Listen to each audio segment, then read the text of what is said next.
এ তো আব্দুল বারী রে, সে তো খুব ভালো ছেলে, সে তো দোয়াও শিখে, সে তো ভালো কথা বলে।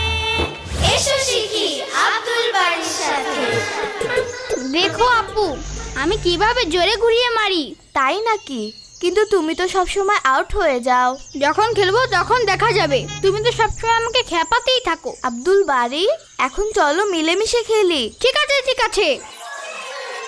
আরে আপু, ওই দেখো আকিবকে কিভাবে খেলছে। সে তো আমাদের মতো এখানে খেলতেই আসছে। হ্যাঁ, কিন্তু ওকে আমার একদম পছন্দ না। আচ্ছা, তাই নাকি? তুমি জানো আপু, ও খুব খারাপ, সব সময় খারাপ কথা বলে, দাঁতও মাজে না আর নিজের বড়াই করে। থামো আব্দুল বারী, কেন তুমি গুনাহের কাজ করছো? হ্যাঁ, আমি কোথায় গুনাহ করেছি? তাছাড়া আর কি, যদি আকিবের মধ্যে কোনো খারাপ অভ্যাস থাকে তাহলে ওর সাথে খেলো না, না হলে ওকে একা ডেকে ভালোভাবে বলো যে ওটা খারাপ কাজ। হতে পারে ওই খারাপ কাজগুলো ছেড়ে দেবে। বাহ, কি বলছো তুমি? আমি ওর সাথে খেলবো? আমি ওর সাথে খেললে ও আমার সাথে ঝগড়া করবে। তাহলে ঠিক আছে, ওর সাথে খেলো না, কিন্তু গুনার কাজ করো না। আমি তো কোনো গুনাহ করিনি। আব্দুল বারী, এখনই তুমি আকিবকে খারাপ বলেছিলে, এটাকে গীবত বলে। অনেক বড় গুনাহ এটা।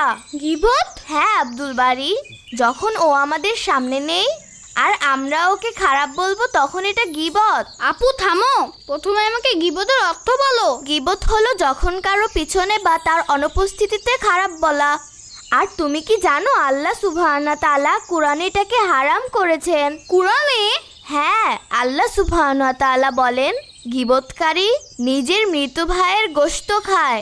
ভাবো কত বড় গুনাহ এটা। মানুষের গোশত কেউ খায় নাকি? তাও ওর মরা ভাইয়ের। এত খারাপ কাজের গুনাহ কেউ করে নাকি?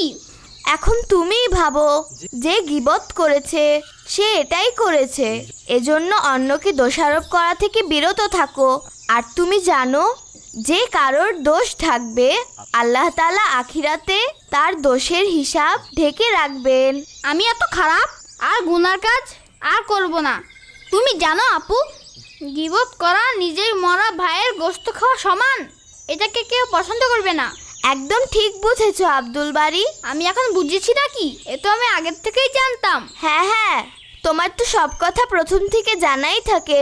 চলো এখন খেলতে যাই। হ্যাঁ ঠিক আছে, কিন্তু আজ থেকে গীবত করা একদমই বন্ধ, না হলে আল্লাহ তাআলা আমাদের জান্নাতে অনেকগুলি গাড়ি দিবেন না। ঠিক আছে, বল বের করো। ওই দেখো সেলিম আর রাকিবও এসেছে। ঠিক আছে, চলো আমরা খেলবো। সে তো ভালো কথা বলে, এ তো আব্দুল বারী রে, সে তো খুব ভালো ছেলে, সে তো দোয়া